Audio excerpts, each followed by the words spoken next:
Hallelujah, praise Lord. ദൈവത്തിന് നന്ദിയോട് സ്തോത്രം ചെയ്യുന്നു. അനുഗ്രഹിക്കപ്പെട്ടതായ ഈ പ്രഭാതത്തിനായിട്ട് ഞാൻ ദൈവത്തിന് സ്തോത്രം ചെയ്യുന്നു. അനുഗ്രഹിക്കപ്പെട്ട പ്രഭാതത്തിൽ എല്ലാ പ്രിയപ്പെട്ടവരും സന്തോഷത്തോടും സുഖത്തോടും സമാധാനത്തോടുമായിരിക്കുന്നു വിശ്വസിക്കുന്ന എല്ലാവരെയും ദൈവം ധാരാളമായിട്ട് അനുഗ്രഹിക്കട്ടെ.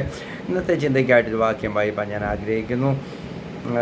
സങ്കീർത്തനം 20-ാം സങ്കീർത്തനം അതിൻ്റെ 4-ാം വാക്യം ഇങ്ങനെ വായിക്കുന്നു: നിൻ്റെ ഹൃദയത്തിലെ ആഗ്രഹം അവൻ നിനക്ക് നൽകട്ടെ, നിൻ്റെ താല്പര്യമൊക്കെയും നിവർത്തിക്കട്ടെ. 21-ാം വാക്യം 2-ാം വാക്യം വായിക്കുമ്പോൾ 21-ാം സങ്കീർത്തനം 2-ാം വാക്യം: അവൻ്റെ ഹൃദയത്തിലെ ആഗ്രഹം നീ അവന് നൽകി, അവൻ അധരങ്ങളുടെ യാചന നിഷേധിച്ചിട്ടുമില്ല. ദൈവത്തിന് സ്തോത്രം. ഈ രണ്ട് വാക്യം അതിന് 145-ാം സങ്കീർത്തനത്തിലൊരു വാക്യമുണ്ട്. അതിങ്ങനെയാണ്: ദൈവത്തിന് സ്തോത്രം, തൻ്റെ ഭക്തന്മാരുടെ ആഗ്രഹം അവൻ സാധിപ്പിക്കും, അവരുടെ നിലവിളി കേട്ട് അവരെ രക്ഷിക്കും. ഹല്ലേലൂയ. പ്രാർത്ഥിക്കുന്ന കരയുന്ന തൻ്റെ ഭക്തന്മാരുടെ ആഗ്രഹത്തെ സാധിപ്പിക്കുന്ന ഒരു കർത്താവിനെയാണ് നമ്മൾ ആരാധിക്കുന്നത്. മറക്കൽ. ഇവിടെ സങ്കീർത്തനക്കാരൻ പറയുന്നത് തൻ്റെ ഭക്തന്മാരുടെ ആഗ്രഹം അവൻ സാധിപ്പിക്കും, അവരുടെ നിലവിളി കേട്ട് അവരെ രക്ഷിക്കും. നമ്മൾ നിലവിളിക്കുന്നുവെങ്കിൽ, കരയുന്നുവെങ്കിൽ, ഇന്ന് രാവിലെ എന്നെ കേട്ടുകൊണ്ടിരിക്കുന്ന പ്രിയപ്പെട്ടവരെ, നിങ്ങൾ ദൈവസന്നിധിയിൽ ഹാലലിയ വിഷയങ്ങൾ വെച്ച് കരയുന്നുവെങ്കിൽ, കണ്ണുനീരൊഴുക്കുന്നുവെങ്കിൽ, നിങ്ങളുടെ നിലവിളിയുടെ മുമ്പിൽ നിൽക്കുന്ന ഒരു കർത്താവിനെയാണ് നമ്മൾ ആരാധിക്കുന്നത്. ഇവിടെ പറയുക, തൻ്റെ ഭക്തന്മാരുടെ ആഗ്രഹം അവൻ സാധിപ്പിക്കും. ആദ്യം ഞാൻ വായിച്ചല്ലോ, നിൻ്റെ ഹൃദയത്തിലെ ആഗ്രഹം അവൻ നിനക്ക് നൽകട്ടെ. ഹല്ലേലൂയ. നിൻ്റെ താല്പര്യമൊക്കെയും നിവർത്തിക്കട്ടെ. ഇതും ദാവീദിൻ്റെ സങ്കീർത്തനമാണ്. 3 സങ്കീർത്തനവും ദാവീദിൻ്റെ സങ്കീർത്തനമാണ്. ദൈവത്തിൻ്റെ സ്തോത്രം. ഇങ്ങനെയാണ് ആ സങ്കീർത്തനത്തിൽ പറയുന്നത്: നിൻ്റെ ഹൃദയത്തിലെ ആഗ്രഹം അവൻ നിനക്ക് നൽകട്ടെ. ഈ 145 പറയുന്നത് എൻ്റെ ഭക്തന്മാരുടെ ആഗ്രഹം യഹോവ സാധിപ്പിക്കും. 21-ാം സങ്കീർത്തനത്തിൽ പറയുന്നു: അവൻ്റെ ഹൃദയത്തിലെ ആഗ്രഹം നീ അവന് നൽകി. ഹല്ലേലൂയ. തൻ്റെ ഭക്തന്മാരുടെ ആഗ്രഹത്തെ സാധിപ്പിക്കുന്ന ഒരു നല്ല കർത്താവ് ഹൃദയത്തിലെ ആഗ്രഹം നൽകിയെന്നാണ് ഇവിടെ പറയുന്നത്. അവൻ്റെ ഈ അധരങ്ങളുടെ യാചന നിഷേധിച്ചിട്ടില്ലെന്ന്. നീ പ്രാർത്ഥിക്കുന്ന, കരയുന്ന, കണ്ണുനീരൊഴുക്കുന്ന ഏത് വിഷയമായിരുന്നാലും അത് നിഷേധിക്കാതെ എന്ന് നമുക്ക് വേണ്ടി പ്രവർത്തിക്കുന്ന ഒരു കർത്താവുണ്ട്. നമ്മുടെ ഹൃദയത്തിലെ ആഗ്രഹങ്ങളെ നമുക്ക് നൽകി തരുന്ന ഒരു കർത്താവുണ്ട്. ആ കർത്താവിനെ ആരാധിപ്പാൻ, സ്തുതിക്കുവാൻ കർത്താവ് നമുക്ക് ഭാഗ്യം ഒരുക്കി തരുന്നല്ലോ. കർത്താവ് നമ്മുടെ വചനമൊക്കെ നമ്മളെ വിളിച്ചറിയിക്കും. നമ്മുടെ കർത്താവിൻ്റെ പേര് ഏറ്റവും അടുത്തിരിക്കുക. പ്രിയമുള്ളവരെ, ഈ ദിവസങ്ങളിൽ ഏറ്റവും അധികം കരയേണ്ടിയ ദിവസങ്ങളാണ്, കണ്ണുനീരൊഴുക്കേണ്ടിയ ദിവസങ്ങളാണ്, തലമുറകൾക്ക് വേണ്ടി കരയേണ്ടിയ ദിവസങ്ങളാണ്, കണ്ണുനീരൊഴുക്കേണ്ടിയ സമയങ്ങളാണ്. ദൈവത്തിന് സ്തോത്രം. നമ്മുടെ ഹൃദയത്തിലെ ആഗ്രഹങ്ങളെ സാധിപ്പിക്കുന്ന ഒരു നല്ല കർത്താവിനെയാണ് നമ്മൾ ആരാധിക്കുന്നത്. ഹല്ലേലൂയ. 20-ാം സങ്കീർത്തനം വളരെ അനുഗ്രഹിക്കപ്പെട്ട സങ്കീർത്തനം. ഒത്തിരി വാക്യങ്ങൾ അതിനകത്തുണ്ട്. അതിലൊക്കെ ഒന്നും ഞാൻ പോകുന്നില്ല. അതിൻ്റെ മേളിൽ ഇപ്പം നിൻ്റെ വഴിപാടുകളൊക്കെയും അവൻ ഓർക്കട്ടെ, നിൻ്റെ ഹോമയാഗം കൈക്കൊള്ളട്ടെ. ഹല്ലേലൂയ. നീ കരയുന്ന, നീ കണ്ണുനീരൊഴുക്കുന്ന, ദൈവസന്നിധിയിൽ വന്ന് ഹല്ലേലൂയ നീ അർപ്പിക്കുന്നതൊക്കെ ഹല്ലേലൂയ ഓർക്കുന്ന ഒരു ദൈവമുണ്ടെന്ന് ദൈവവചനം നമ്മളെ പഠിപ്പിക്കുക. പ്രിയമുള്ളവരെ, അത് കഴിഞ്ഞ് അവർ നിന്റെ ഹൃദയത്തിലെ ആഗ്രഹം അവൻ നിനക്ക് നൽകട്ടെ. ഹല്ലേലൂയ. നിൻ്റെ താല്പര്യമൊക്കെ നമുക്കറിയാം. കന്യ ദേവാലയത്തിൽ വന്ന് കരഞ്ഞു. ഹല്ലേലൂയ. ദൈവസന്നിധിയിൽ നിലവിളിച്ചു. കന്യയുടെ കണ്ണുനീര് ദൈവം കണ്ടുവെന്ന് ദൈവവചനം വായിക്കുമ്പോൾ നമുക്ക് കാണുവാൻ കഴിയുന്നു.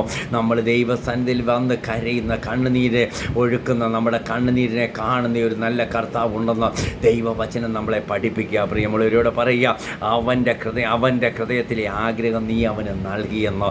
ദൈവത്തിന് സ്തോത്രം. അവൻ്റെ അധരങ്ങളുടെ യാചന നിഷേധിച്ചിട്ടില്ല. ഹല്ലേലൂയ. എന്നിട്ടാണ് 145-ാം സങ്കീർത്തനത്തിലേക്ക് വരുമ്പോൾ കാണുന്നത്, നീ തൻ്റെ ഭക്തന്മാരുടെ ആഗ്രഹം അവൻ സാധിപ്പിക്കും. ഹല്ലേലൂയ. എത്ര അനുഗ്രഹിക്കപ്പെട്ട വാക്യമാണ്. തൻ്റെ ഭക്തന്മാരുടെ ആഗ്രഹത്തെ സാധിപ്പിക്കുന്ന ഒരു കർത്താവ്. നമുക്കറിയാം, ഒരു ശലോമോനെ ഹല്ലേലൂയ ദേവാലയമൊക്കെ ഉണ്ടാക്കിയിട്ട് ഹല്ലേലൂയ ദൈവസന്നിധിയിൽ നിലവിളിച്ച് പ്രാർത്ഥിക്കുന്ന പ്രാർത്ഥനയുണ്ട്. ഹല്ലേലൂയ. ഈ ജനത്തെ ഹല്ലേലൂയ ഭരിപ്പാൻ വേണ്ടതായ ജ്ഞാനം എനിക്ക് നൽകി തരണമേ. ദൈവത്തിന് സ്തോത്രം. അപ്പം ദാവീദ് ശലോമോനോട് ചോദിക്കുന്നുണ്ട്, നീ എന്താ ചോദിക്കുന്നത്? അപ്പോൾ പറഞ്ഞു, എനിക്ക് ജ്ഞാനം നൽകി തരണം. അപ്പോൾ പറയുക, നീ ജ്ഞാനം മാത്രം ചോദിച്ചത് കൊണ്ട് നിനക്ക് ജ്ഞാനം മാത്രമല്ല, സർവ്വസമ്പത്തും നീ ആഗ്രഹിക്കുന്നതിനപ്പുറമായി നിനക്ക് ഞാൻ നൽകി തരുന്നുവെന്നോ ദൈവം തമ്പുരാൻ ശലോമോനോട് പറയുന്നതായിട്ട് ദൈവവചനം വായിക്കുമ്പോൾ നമുക്ക് കാണുവാൻ കഴിയുന്നു. അവൻ ഒന്ന് മാത്രമേ ചോദിച്ചുള്ളൂ, ജനത്തെ ഭരിപ്പാനുള്ള ജ്ഞാനം. എന്നാൽ ഹല്ലേലൂയ അത് വലിയ ഹല്ലേലൂയ നമുക്കറിയാം, ശലോമോനെ പോലെ സമ്പത്തുള്ള ഒരു രാജാവ് ഇല്ലായിരുന്നുവെന്ന് പിന്നത്തേതിലുമില്ല, മുമ്പിലത്തേതിലും ഇല്ലെന്ന് ദൈവവചനം വായിക്കുമ്പോൾ നമുക്ക് കാണുവാൻ കഴിയുന്നു. അനേക സമ്പത്തുകൾ ശലോമോന് നൽകി കൊടുത്തു. പക്ഷേ ശലോമോൻ വീണുപോയി. എന്നാൽ ദൈവസന്നിധിയിൽ നമ്മൾ ചോദിക്കുമ്പോൾ നമുക്ക് നൽകി തരുമ്പോൾ പ്രിയമുള്ളവരെ നമ്മൾ വീണു പോകരുത്, ദൈവസന്നിധി വിട്ടു പോകരുത്. അനേക ദൈവവചനം നമ്മൾ പഠിക്കുമ്പോൾ ദൈവസന്നിധി വിട്ട് അവർ അത്യാഗ്രഹത്തിലേക്ക് മാത്രം തിരിഞ്ഞുകൊണ്ടിരിക്കുന്ന ഒരു കാലഘട്ടത്തിലേക്കാണ് നമ്മൾ ആയിരിക്കുന്നത്. ഇന്നത്തെ ആലയം കർത്താവ് പറയുന്നു, എൻ്റെ ആലയം പ്രാർത്ഥനാലയം, ഇത് കള്ളന്മാരുടെ കുകയാക്കി തീർക്കല്ലെന്ന് ദൈവവചനം വായിക്കുമ്പോൾ നമുക്ക് കാണുവാൻ കഴിയുന്നു. പ്രിയമുള്ളവരെ, അനേകരത് കള്ളന്മാരുടെ കുകയാക്കി തീർത്തിരിക്കുക, ബിസിനസ്സുകൾ ആക്കി തീർത്തിരിക്കുക. ദൈവത്തിന് സ്തോത്രം. പലപോലെ കർത്താവ് ചാട്ടവാറുമായിട്ട് ആലയത്തിലേക്ക് കടന്നു വന്നാൽ അടിച്ച് നിരപ്പാക്കുന്ന ഒരു കാലഘട്ടമുണ്ടെന്ന് ദൈവമക്കൾ മറന്നു പോകരുത്, ദൈവദാസന്മാർ മറന്നു പോകരുത്. ഇന്ന് അനേകർ ബിസിനസ്സിന് വേണ്ടി മാത്രം ആലയത്തെ കാണുമ്പോൾ ദൈവ സന്നിധി വിട്ട് പോകാതെ നമ്മുടെ ഹൃദയത്തിലെ ആഗ്രഹങ്ങളെ സാധിപ്പിച്ചു തരുന്ന കർത്താവിൻ്റെ പാദപീഠത്തെങ്കിൽ ഇരുന്നു കൊണ്ട് ഈ ദിവസങ്ങളിൽ കരയുന്നവരായിട്ട് എത്ര പേരുണ്ട്? ആലയത്തിൽ കരയുന്നവരായിട്ട് കണ്ണുനീരൊഴുക്കുന്നവരായിട്ട് എത്ര പേരുണ്ട്? നിൻ്റെ ആഗ്രഹത്തെ സാധിപ്പിച്ച് തരുന്ന ഒരു നല്ല കർത്താവ് ഉണ്ടെന്ന് ദൈവവചനം നമ്മളെ പഠിപ്പിക്കുക. നമുക്കറിയാം കർത്താവ് കടന്നു വന്നപ്പോൾ ആലയം ശുദ്ധീകരിക്കുന്നതായിട്ട് നമുക്ക് കാണുന്നു.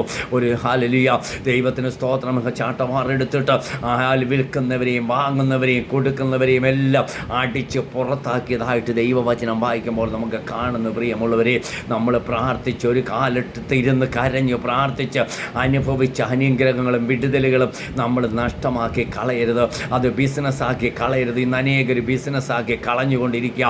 ആലയത്തെ ശുദ്ധീകരിക്കേണ്ട സമയമായിരിക്കുക. പ്രാർത്ഥിക്കേണ്ട ഇടത്ത് ബിസിനസ് സെൻ്ററാക്കി മാറ്റിക്കൊണ്ടിരിക്കുക. ഈ ദിവസങ്ങളിൽ കരയുവാനൊന്ന് തയ്യാറാകുക, കണ്ണുനീരൊഴുക്കുവാൻ ദൈവസന്നിധിയിൽ തയ്യാറാകുക. ദൈവം നമ്മളെ അനുഗ്രഹിക്കും. പ്രിയമുള്ളവരെ, നമ്മളെ വിടിവിക്കും. ദൈവത്തിന് സ്തോത്രം. ഇന്നത്തെ കാലഘട്ടം വല്ലാത്ത കാലഘട്ടമാണ്. 10 പൈസ ഉണ്ടാക്കണമെന്ന് പറഞ്ഞുകൊണ്ട് നെട്ടമോട്ടം ഓടിക്കൊണ്ട് വല്ലാത്ത പ്രതിസന്ധിയിൽ കൂടി കടന്നു പോയിക്കൊണ്ടിരിക്കുമ്പോൾ എത്ര പേര് ദൈവസന്നിധിയിൽ കരയുവാൻ തയ്യാറാകും?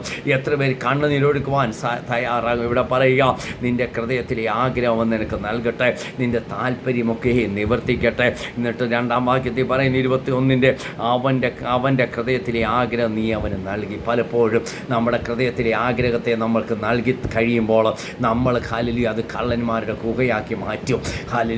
പണത്തിൻ്റെ പുറകെ ഓടുമെന്നാൽ ദൈവത്തിന് സ്തോത്രം. ഇരുന്ന് കരയുവാൻ കണ്ണുനീരൊഴുക്കുവാൻ ദൈവദാസന്മാരും ദൈവമക്കളും തയ്യാറാകുന്നുവെങ്കിൽ ഈ ദിവസങ്ങളിൽ ദൈവം നമ്മളെ അനുഗ്രഹിക്കും. പ്രിയമുള്ളവരെ, വിടിവിക്കും. 145 പറയുന്നത് തൻ്റെ ഭക്തന്മാരുടെ ആഗ്രഹം അവൻ സാധിപ്പിക്കുമെന്ന. ഭക്തന്മാരായി കരഞ്ഞ് ദൈവസന്നിധിയിൽ കരഞ്ഞാൽ നമ്മുടെ ആഗ്രഹത്തെ നിവർത്തിച്ച് തരുന്ന ഒരു നല്ല കർത്താവ് ഉണ്ടെന്ന് ഇന്ന് രാവിലെ സമയം നമ്മൾ മറന്നു പോകരുത്. വചനത്തിന് മുമ്പാകെ നമ്മെ തന്നെ വചനത്തിന് മുമ്പാകെ ഏൽപ്പിച്ചു കൊടുക്കാൻ സമർപ്പിക്കാം. പ്രിയമുള്ളവരെ, ദൈവത്തിന് സ്തോത്രം. യഹോവ ആർക്കാ സമീപസ്ഥൻ? ആർക്കാ ദൈവത്തിന് തന്നെ വിളിച്ചപേക്ഷിക്കുന്ന ഏവർക്കും സത്യമായി തന്നെ വിളിച്ചപേക്ഷിക്കുന്ന ഏവർക്കും സമീപസ്ഥനാ. സത്യമായിട്ട് അപേക്ഷിക്കണം. അവർക്ക് സമീപസ്ഥൻ. ഈ ദിവസങ്ങളെ അതിനായിട്ട് നമുക്ക് ഒരുങ്ങാം. സത്യമായി ദൈവസന്നിധി വിളിച്ച് കരയുവാൻ, പ്രാർത്ഥിപ്പാൻ, ആരാധിപ്പാൻ എത്ര പേര് തയ്യാറാകുന്നു, എത്ര പേര് തുനിയുന്നു. അവിടെ ദൈവം നമ്മളെ വിടിവിപ്പാൻ ശക്തനാ. ഈ വചനങ്ങളാൽ ദൈവം നമ്മളെ സഹായിക്കേണ്ട പരിശുദ്ധ കർത്താവെ തന്ന അനുഗ്രഹിക്കപ്പെട്ട വചനത്തിനായിട്ട് സ്തോത്രം. അടിയങ്ങളെ തന്നെ സമർപ്പിക്കുന്ന ഈ ദിവസങ്ങളിൽ ദൈവത്തിന് ശക്തരായി തീരുവാൻ ഞങ്ങളെ ഒരുക്കണമേ കർത്താവേ. ഈ ദിവസങ്ങളിൽ ദൈവത്തിന് വേണ്ടി പ്രയോജനപ്പെടുവാൻ, അനേകരെ നേടുവാൻ, ദേശത്ത് ഇടിവിൽ നിന്ന് കരയുവാൻ ജനത്തെ ഒരുക്കണമേ. സമർപ്പിക്കുന്നു, താഴ്ത്തുന്നു, അനുഗ്രഹിക്കും. എല്ലാ പ്രിയപ്പെട്ടവരെയും അനുഗ്രഹിച്ച് പ്രാർത്ഥിക്കുന്നു. പ്രാർത്ഥന കഴിക്കുക. സ്തോത്രം യേശുവിൻ്റെ നാമത്തിൽ തന്നെ. ആമീൻ. സ്തോത്രം.